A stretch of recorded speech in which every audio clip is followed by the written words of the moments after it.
Very interesting thing to talk about post-COVID. Suddenly, during the summer, we thought, yes, it is post-COVID already, and suddenly we have what is called the second wave. Some were predicting already.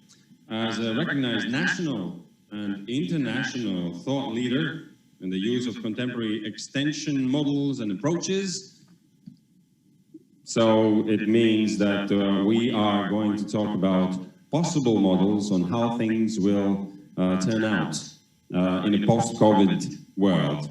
Mr. Dr. John James from Australia about embracing digital engagement.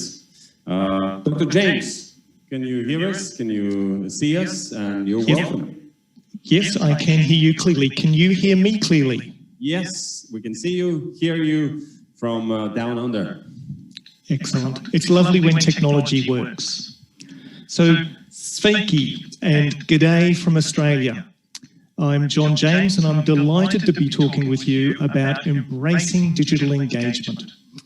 I love the word embracing in the title there, that we're not just reluctantly or hesitantly accepting something, but we're willingly and enthusiastically embracing it. And when we talk about digital engagement, I'm talking about those technologies that allow the two-way interaction, such as social media and web conferencing. I sometimes abbreviate that to be Eextension, so electronic extension.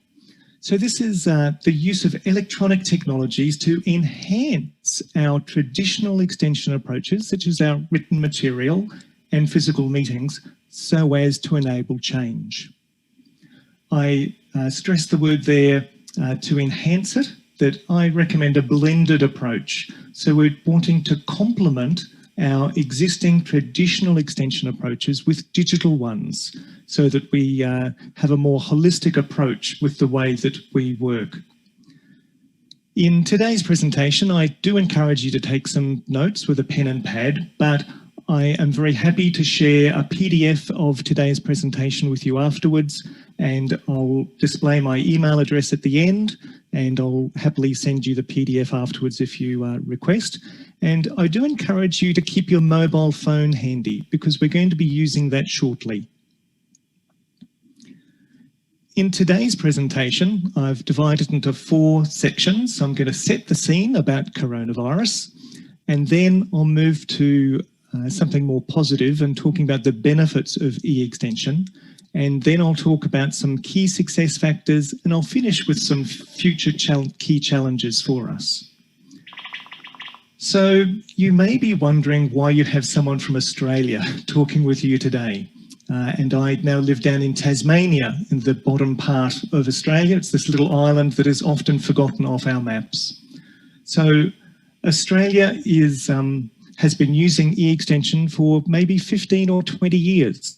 So back in 2007, I had the pleasure of running a workshop for our extension network, APEN, and we did it in 4 different locations, but all online, and we talked all about blogs, wikis, and podcasts. The reason that it's so important for us in Australia is that we live in a very big country. So I have superimposed a map of Australia into the Northern Hemisphere, and Latvia is in the middle here. So you'll see that Australia is almost the same size as Europe. So the challenge for us is that Australia is 4,000 kilometres or 2,500 miles from east to west. This is a map of the top half of Australia, and each dot represents a cattle property. And so you can see that there's many hundreds of kilometres between some of those cattle properties. In a future role, when I was working with the government, I was leading an e-extension project where we were delivering online services to all of these beef producers in the top half of Australia. And we used blogs, websites and webinars. Some of our webinars were so popular that we had over 600 people register for them. So you can imagine that for us to physically visit some of those beef properties, it would involve a lot of driving for us and would take up a lot of time. So we still, of course, do that, but we complement it with our use of Eextension. So now, if you can get your phone out, please, and I'll do the same. So if you use your camera and take a photo of the QR code on your screen at the moment, and I'll do the same, you should get this little pop-up on the top of your phone, and if you tap that, it'll just take you to the website. But if that's not working for you, then you can just do a quick Google search for Poll EV. Just type in POLLEV into the Google search bar, and then you just tap on the Poll Everywhere icon there, and you may need to type in the name of the poll, which is MM Forum, but otherwise you could go to the website, and I'll just quickly pop the website in the chat box there in case that makes it easier for you. So, if this is now working for you, I'd love you to tap on your device to indicate where are you located. You know that I'm in Australia, so can you now show me where you're located, please? This is a step of faith to see whether the technology is working for us. Oh yes, excellent. So now I'm seeing lots of dots in the Northern Hemisphere there. Excellent. So I can see many of you are getting the idea. So it's great to have people from such a wide geographic area joining today's presentation. And of course, this wouldn't be possible if we were all gathering face to face, because I'm not sure that I would have been able to travel to Latvia for today. So thank you for sharing that with me. Now I have another poll just to share with you. Now, I'm curious, what level experience do you have delivering extension services? So do you have a small amount or a large amount? So this is interesting. Good to see the number of responses coming in now. Great. Okay, so we have a lot of newcomers to the profession, so welcome. And it's good to see a range of others who have other experiences. So this is good. So can you see that even though I'm in Australia, I can now better understand today's audience by using some e-technology? And just the last question, how much has coronavirus impacted your extension services? So a scale of 1 to 10, where 1 is low and 10 is very high. Excellent. I see you're all getting the hang of Poll Everywhere now. Interesting, interesting. So I see there's a range of experiences there. And I'd say that overall, it's been a bad time for all of us. Okay, well, thank you very much for responding to those polls. That helps me better understand your background today. So let's move on and talk more about coronavirus. We know it's had a terrible impact all around the world. Already over 1 million people have unfortunately died. This has been a terrible episode for many of us. But as Winston Churchill said many years ago, never let a good crisis go to waste. And coronavirus has certainly been a crisis for all of us. So let's look at the health profession and how coronavirus has impacted them. As you may be aware, with e-health or telehealth, they've been trying to implement this for the last 10 or 15 years, but not very successfully. However, as soon as coronavirus came along, here's a headline from the New York Times back in April, and it says that telemedicine arrives in the UK and they had 10 years of change in 1 week. So you can see how the crisis caused significant change in people's behaviour towards using e-health.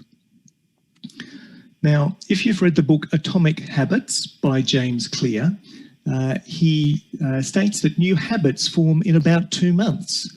And of course, coronavirus has already been around for much longer than 2 months. And I suspect by the time that it's moved on, after maybe the 3rd or 4th wave, we'll all be very familiar with using online technologies with our health professionals, and therefore I think also in our agricultural area as well. In today's presentation, I'm now going to move on to talk about the benefits of Eextension. Now, I've only got a short period of time, so I'm just going to focus on web conferencing for this section. So, as I mentioned before, in Australia, we've used Eextension because of the huge benefit that it gives us about connecting with our geographically dispersed clients, so that we had people from all, thousands of kilometres apart being able to join our webinars.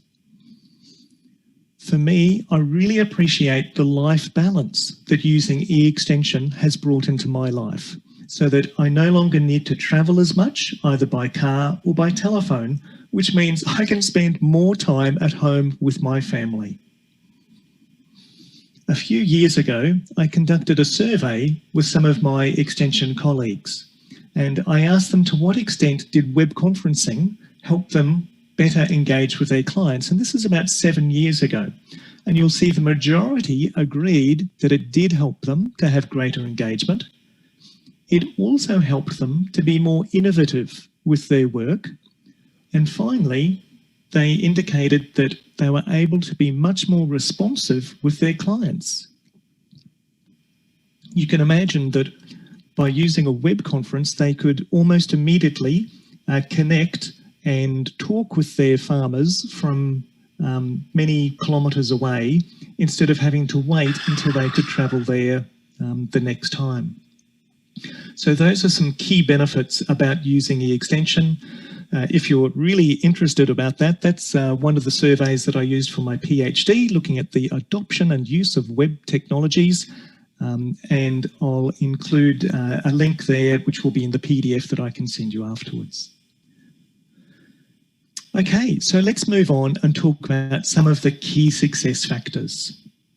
So firstly, we need to be bold and we need to try different things. So just like Albert Einstein defined insanity as doing the same thing over and over again, yet expecting different results, we need to try different things and see how they work both for us and perhaps more importantly, our clients, the farmers.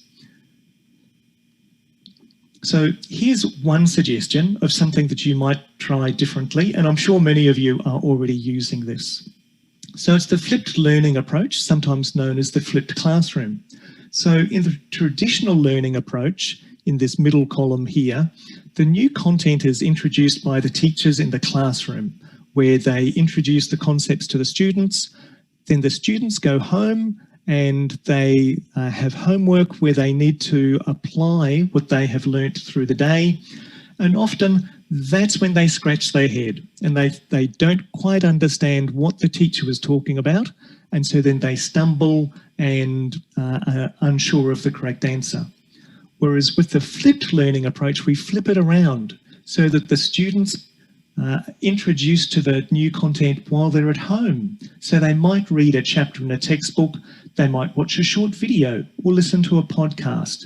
And then the next day when they're in the classroom, because they've got that foundation of knowledge, they can then apply their new learning while the teacher is there able to answer any questions.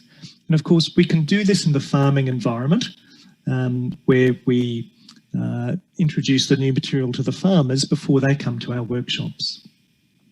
Now, I have, that's a very brief explanation. I've recorded a short video about this, and again, there will be a link to that in the presentation PDF afterwards. So folks, if you were asked to deliver a webinar like I am today, is this how you might feel? I hope not, but if it is, then I'm just going to share some tips with you now to help you be more relaxed about presenting webinars with your clients, the farmers. So firstly, you need to practice, practice, practice. So in the same way that the young girl on the bicycle, if she was learning to ride a bike for the first time, she needs to be practicing daily. If she was only practicing once every 4 or 5 weeks between getting on the bike, it will take her a very long time to master riding a bike. And so it is with using Eextension. We need to be practicing it each day. So if you're very keen to run webinars, I encourage you to do it, but do it daily. And if you don't have enough different farmer groups to be doing that with, then perhaps join with some of your colleagues and each take turns running webinars, because that's how we can build our competency and our confidence in using the new technology. If you're attending a webinar, you can do it through a computer, a tablet, or a smartphone. And similarly, when you're presenting, you can too. But most often, I recommend using a notebook computer. But the trouble with these is that they only have a very small microphone and webcam at the top. So they work, but not very well. So the first thing I'd suggest is that you get a headset like what I'm using today that plugs into your computer so that you don't have to worry about the batteries. And that will just help make the audio crisp for your audience to listen to. Please also consider buying a webcam. It really doesn't matter which one you'd go for. Anything is almost better than the one built into your computer. And also consider the lighting, so that we might not all work in a lovely lit office like this. It's more likely that we'll be like the lady in the top corner where it's a bit dark. So you need to have an additional light which you can attach behind your computer. And that's kind of what I'm doing today. And I have one of these Loom cubes. Some quick suggestions for online meetings. Of course, we need to have a clear purpose that's understood by our farmers. It's better to keep them short and sharp. That these days a 20-minute meeting is far more effective than a 1 hour long meeting. And where possible, keep them engaging and fun so that people enjoy coming along to your meetings. Okay, so let's move on and talk about some of the key challenges that we need to be aware of in the future. So for me, the #1 challenge is the lack of infrastructure. So with the mobile phone towers and satellites, there just aren't enough. Even here in Australia, we have a lot of dead spots where we don't get reception. Fortunately, they are launching more satellites all the time and building more mobile towers, so hopefully that will improve. And of course, the other aspect is that many of our farmers don't yet have the technology, whether it be a smartphone or a computer, but of course, more and more of people are using them. But I encourage you to be using Eextension now so that you're reaching those who already have access to it. And that way we can be well prepared for when the majority then come online. Another challenge for us is that there is so much competition for our farmers' attention that it's as if there's a large group of people shouting at them using social media and other platforms. And so we need to identify ourselves as a trusted audience and have a trusted brand that they listen to. We also need to consider our language. So today, to me, this is still a face-to-face meeting. You can see my face, and in a normal web meeting, I'd be seeing all of your faces filling the screen. So it is still face-to-face, and the difference is that we have physical meetings in rooms, and we now have online meetings. So when I'm inviting farmers to join me for a web meeting, I emphasize the positive benefits to them when I'm inviting them. So I still say, hey, let's get together face to face, but let's not wait till the next time I can drive to your property. Let's use an online meeting. In fact, I could meet with you tomorrow or the next day if that's convenient. And I'm happy to show you how easy the technology is to use. So we set a positive message for the farmers. Now, a very important topic is that of trust, that an effective extension agent has trust with their farmers. And to do that online, of course, we're building on what we've already done in the past, and we need to be authentic. So sometimes I've seen my colleagues present at a web meeting, but suddenly they've put on a suit and a tie to then meet with their farmers, whereas they would not meet with them at on their farm dressed like that. So we still need to be ourselves, but in an online environment. I encourage you to consider having as much two-way conversation as you can so that you allow the farmers to speak as much, if not more, than you, so that they can feel heard. Of course, we need to be respectful of the farmer's background and their attitudes. And of course, we need to deliver value and to do that consistently day in and day out. And it's by a combination of those that we can maintain trust even in an online environment. And finally, I'll just mention the aspect of ethics. And I'm sure many of you have watched The Social Dilemma, which was released on Netflix just last month. And in fact, if you go to your participants list, and can you raise your hand if you have watched that documentary on Netflix? So I found it very interesting, but also disconcerting. And it talks about the dark side of the use of technology, and that it not only connects us, but it can control us, and particularly the use of adverts in Facebook and some of the other social media platforms can manipulate our behaviour. So folks, it's been a very brief presentation, but I've set the scene talking about the horrible coronavirus situation. I talked about some of the benefits. There's many more than what I was able to cover in the time available. I mentioned some key success factors and also some key challenges. But in conclusion, I encourage you to be brave and try different things. And see what works, not only for yourself, but also your farmers. And while you're being brave, please also be compassionate, because so many people are hurting at the moment as a result of coronavirus. So let's be compassionate towards not only our farmers, but our colleagues as well, because so many of them are hurting at the moment. As mentioned earlier, there is a new milk module being created, and Saravan Raj and I have the pleasure of working on that at the moment. So thank you to all those who've already completed the survey, and you saw the link that Norma circulated before as well. So hopefully that'll come out in the next few months, and we'll have some ideas about the extension that we can share with you. So folks, thank you for listening in to my presentation today. If you'd like a PDF copy of the slides, if you just send me an email, john@enablersofchange.com.au, I'll happily send that to you. And by the way, I also create short podcasts and videos about Eextension.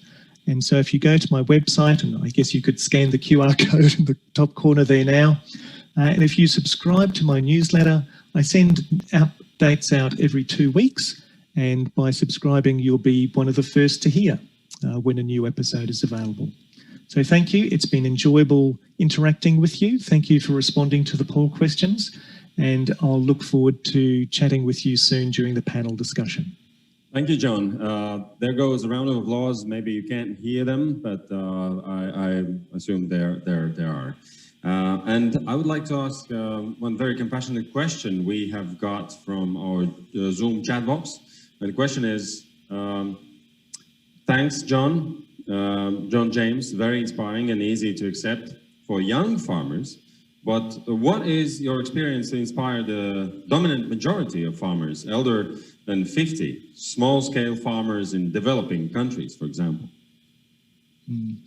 Yes.